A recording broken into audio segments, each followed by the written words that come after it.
Hello friends, welcome to our YouTube channel DRJ GS centre. आज 8 जून 2021 है और आज के करंट अफेयर्स के जितने भी इंपॉर्टेंट क्वेश्चन बनने वाले हम लोग इस वीडियो में डिस्कस करने वाले हैं। साथ ही इन क्वेश्चनों से रिलेटेड जो भी इंपॉर्टेंट फैक्ट होगा उसे भी हम लोग इस वीडियो में कवर करने वाले हैं। तो आज का वीडियो करंट अफेयर्स के साथ साथ स्टैटिक जीके के पॉइंट ऑफ व्यू से बहुत ज़्यादा इंपॉर्टेंट है। तो वीडियो को बिना स्किप किए आप एंड तक जरूर देखें। चलिए, वीडियो को शुरू करने से पहले आपसे एक रिक्वेस्ट है कि आप एक कॉपी और एक पेन लेकर जरूर बैठे और यहाँ जितना भी इंपॉर्टेंट पॉइंट बताया जाता है उसे आप प्लीज़ अपने कॉपी में नोट करके लिख लें। चलिए, पहला क्वेश्चन देखते हैं। हाल ही में बना रायमोना राष्ट्रीय उद्यान किस राज्य में स्थित है? बहुत ज़्यादा इंपॉर्टेंट क्वेश्चन है ये। इसका सही आंसर क्या हो जाएगा? असम। अभी असम में ये जो रायमोना राष्ट्रीय उद्यान है ये असम का 6वां राष्ट्रीय उद्यान के रूप में इसे बना दिया गया। इसकी घोषणा कौन किया? इसकी घोषणा जो असम के मुख्यमंत्री हैं हेमंत बिश्व शर्मा, उन्होंने ही इसकी घोषणा की पर्यावरण दिवस के अवसर पे।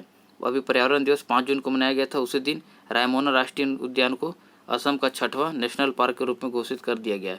अब असम में इससे पहले जो 5 नेशनल पार्क है उसके बारे में आपको पता होना चाहिए।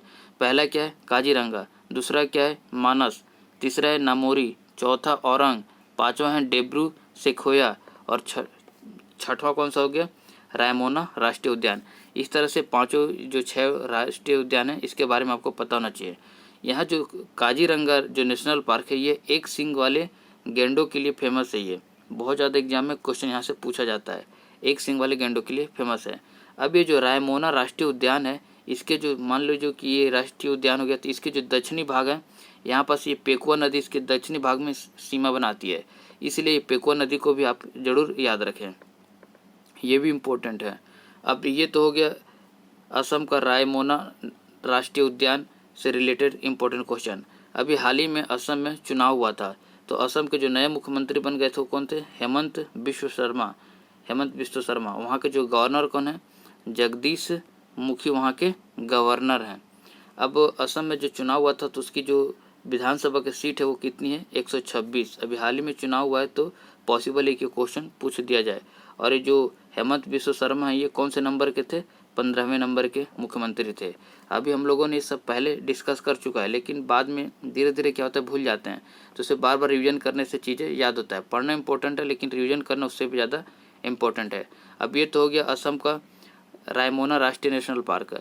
अब असम में एक और प्रोजेक्ट पे काम चल रहा था, उसका नाम क्या था? मुरहन योगा मैट। इसके बारे में मैंने पहले बता दिया था। मुरहन योगा मैट जो कि 6 लड़कियों के द्वारा बनाया गया था। अब बात असम की हुई है तो असम से 2-3 क्वेश्चन हमेशा पूछा जाता है। एक असम की कामाख्या मंदिर हमेशा पूछा जाता है। कामाख्या मंदिर कहाँ है? असम में है।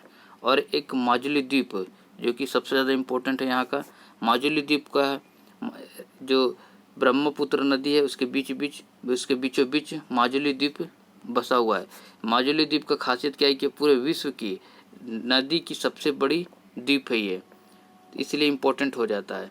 नदी की सबसे बड़ी द्वीप है ये कौन? माजुली द्वीप। इसे आप जरूर नोट करके लिख लें। चलिए, असम से रिलेटेड जितने भी इंपॉर्टेंट फैक्ट बन सकते थे जो कि एग्जाम में पूछे जाने की संभावना है हम लोगों ने यहाँ डिस्कस कर लिया। चलिए अगले क्वेश्चन पे चलते हैं। अगले क्वेश्चन पे जाने से पहले अगर आप लोग चैनल पे नए तो चैनल को सब्सक्राइब करके बेल आइकन प्रेस कर ले ताकि जैसे ही मैं करंट अफेयर्स का नया वीडियो अपलोड करूँ आपको उसका नोटिफिकेशन मिल जाए। अगर वीडियो आपको अच्छा लगता होगा तो एक लाइक जरूर करें और अपने दोस्तों के बीच में शेयर करें। और इस वीडियो का जो PDF है मैं टेलीग्राम चैनल पे अपलोड कर देता हूँ, तो आप टेलीग्राम का जो चैनल है उसे ज़रूर ज्वाइन करें। और जो टेलीग्राम का लिंक है मैं इस वीडियो के डिस्क्रिप्शन में दे दिया हूँ। चलिए दूसरा क्वेश्चन देखते हैं। हाल ही में प्राण वायु देवता पेंशन योजना किस राज्य के द्वारा घोषणा की गई है? अब जो प्राण वायु देवता यानी कि पौधों को ज़्यादा से ज़्यादा, हर राज्य की भी प्राथमिकता क्या है? ज़्यादा से ज़्यादा पौधों को लगाना ताकि ऑक्सीजन की मात्रा यानी स्वच्छ वातावरण और ऑक्सीजन की मात्रा भरपूर मात्रा में उपलब्ध हो।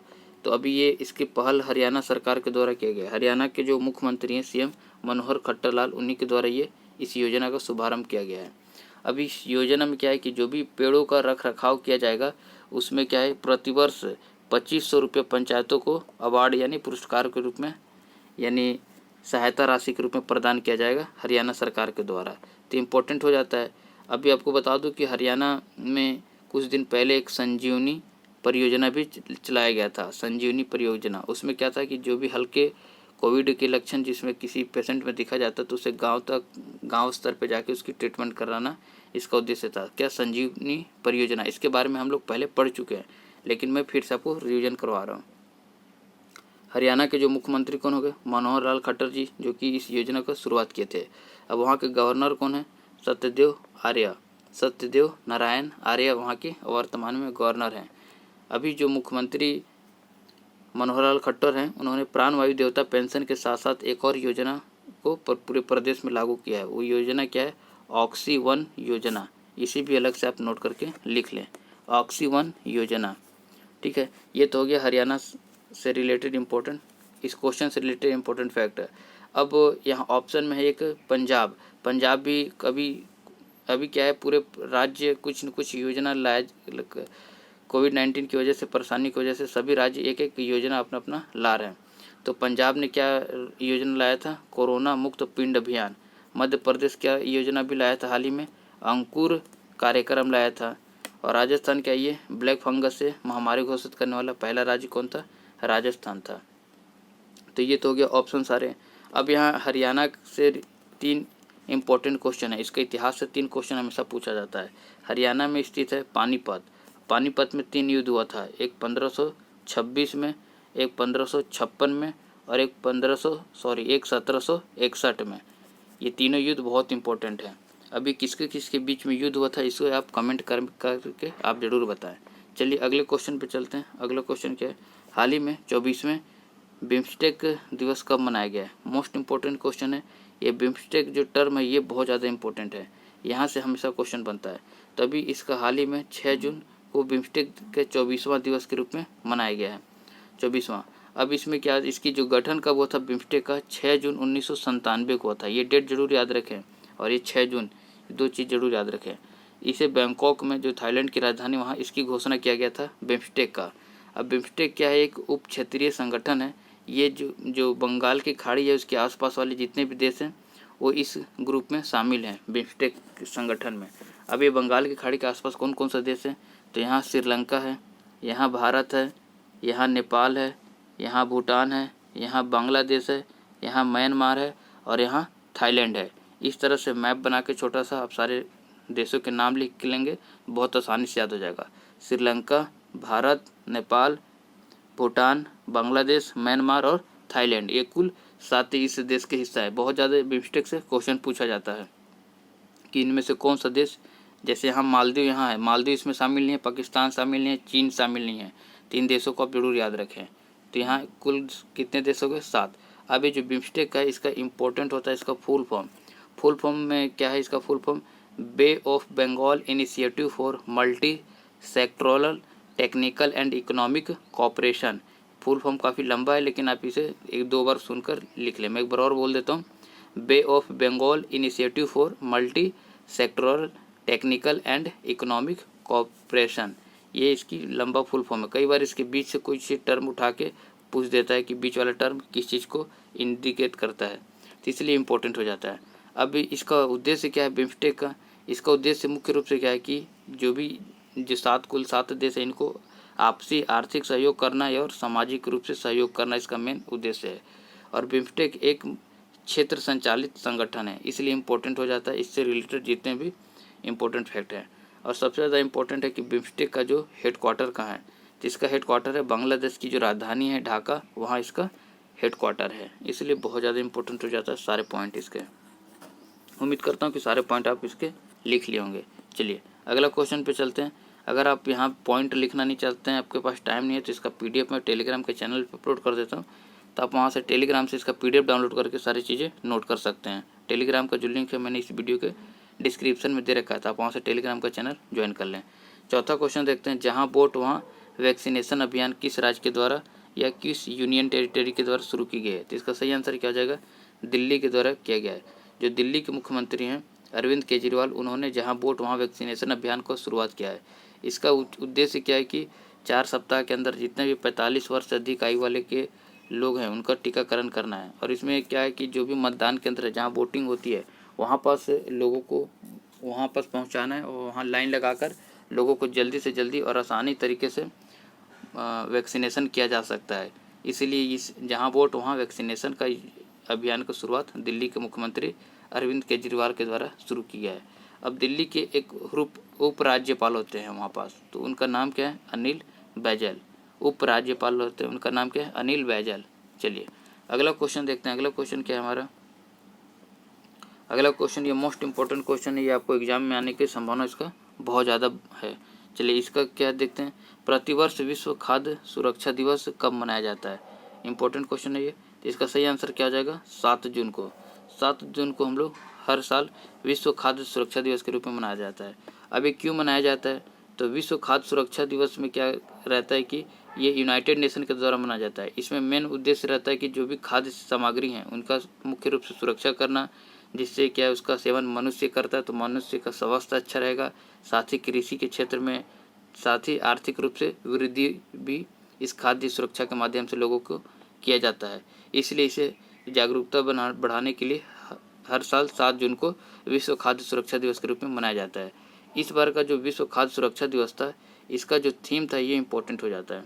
थीम क्या था? Safe food today for a healthy tomorrow. बहुत इंपॉर्टेंट है इसका थीम, इसे आप जरूर नोट करके लिख लें। अब इसे यूनाइटेड नेशन के द्वारा 2018 से हर साल मनाया जा रहा है। ये तो हो गया विश्व खाद्य सुरक्षा दिवस।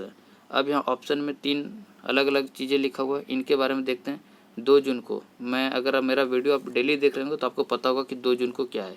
2 जून 2014 को तेलंगाना का स्थापना दिवस के रूप में मनाया जाता है। तेलंगाना का जो कि आंध्र प्रदेश से अलग हुआ था 2 जून 2014 को। ये कई बार डेट पूछा जा चुका है।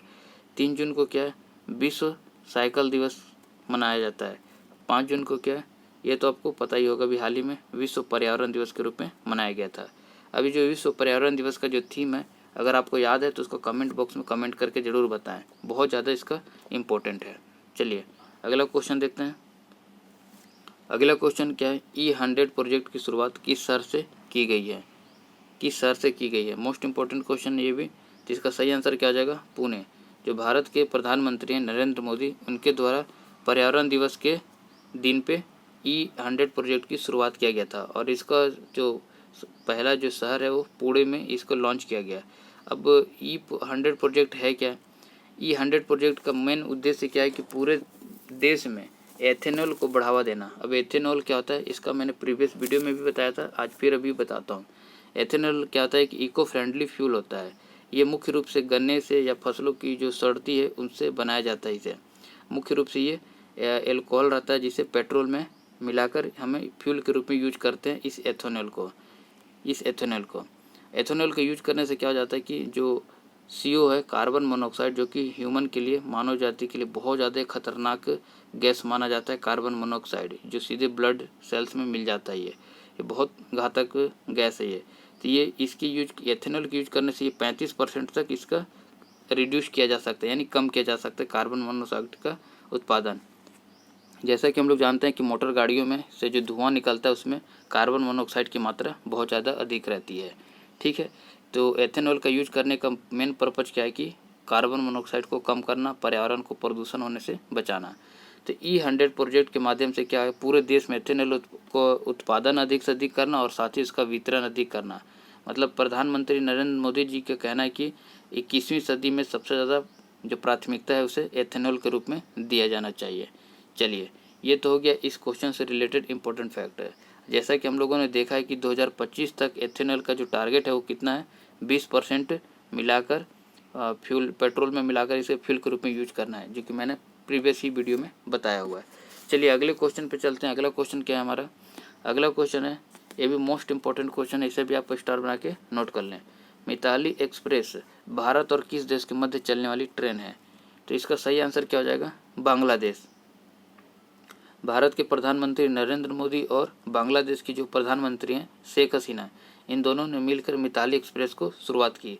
मिताली एक्सप्रेस है जो बांग्लादेश की जो राजधानी है ढाका से न्यू शशीगुड़ी तक चलेगी। न्यू शशीगुड़ी, इसे आप नोट करके लिख लें। ढाका से न्यू शशीगुड़ी तक के बीच में चलेगी कौन? Mitali Express. Most important question है। अपने पड़ोसी देशों से रिलेशन अच्छा करने के लिए इस तरह की एक्सप्रेस चलाई जाती है ताकि उनसे हमारा रिलेशन अच्छा रहे। चलिए ये तो हो गया बांग्लादेश। अब बांग्लादेश से 2 और ट्रेन चलाई जाती है, वो दोनों इंपॉर्टेंट है, दोनों को मैं यहाँ लिखता हूँ ताकि आप उसे नोट करके लिख लें। एक तो मैत्री एक्सप्रेस हो गया और दूसरा हो गया बंधन एक्सप्रेस। देखिए दोनों का नाम भी मित्रता से जुड़ा हुआ है, एक मैत्री हो गया, एक बंधन हो गया। खासकर मित्रता को बढ़ावा, आप अपने पड़ोसी देशों से अपना मित्रता अच्छा हो, इसीलिए इस तरह से सेवाएं प्रदान की जाती है। तो मैत्री हो गया और एक बंधन एक्सप्रेस हो गया, और तीसरा क्या हो गया, मैताली एक्सप्रेस। तो ये तीनों ट्रेनों का नाम आप जरूर नोट करके लिखें। मैत्री एक्सप्रेस कहाँ से चलता है, ये ढाका से कोलकाता के मध्य चलता है, और बंधन जो है ये खुलना से कोलकाता के मध्य चलता है। चलिए कहाँ से कहाँ चलता है ये तो इम्पोर्टेंट उतना नहीं है, लेकिन मैत्री, बंधन और मिताली एक्सप्रेस तीनों भारत और बांग्लादेश के मध्य चलता है, ये तीनों आपको जरूर याद रखें। अब बांग्लादेश के बारे में बात जिक्र हो रहा है, तो बांग्लादेश के जो प्रधानमंत्री हो तो शेख हसीना हो गई। बांग्लादेश के राष्ट्रपिता किसे कहा जाता है, तो वह है शेख मुजीबुर रहमान, इसे आप नोट करके लिख लें, शेख मुजीबुर रहमान। ये कौन है, ये शेख हसीना जी के पिताजी हैं, और बांग्लादेश को स्थापना इन्होंने ही किया था, तो इसलिए इन्हें बांग्लादेश के राष्ट्रपिता के रूप में जाना जाता है। अभी जो शेख मुजीबुर रहमान हैं, इन्हें गांधी शांति पुरस्कार भी मरणोपरांत दिया गया था। चलिए ये तो हो गया बांग्लादेश से रिलेटेड। बांग्लादेश से रिलेटेड एक क्वेश्चन और बन जाता है क्या, कि बांग्लादेश पूरे विश्व में सबसे ज़्यादा जूट का उत्पादन करता है। चलिए अगला क्वेश्चन देखते हैं। अगला क्वेश्चन क्या है, ये मोस्ट इंपॉर्टेंट क्वेश्चन है, और इसका उम्मीद करता हूँ कि इसका जो आंसर है आप इसे कमेंट बॉक्स में ज़रूर कमेंट करके बताएंगे।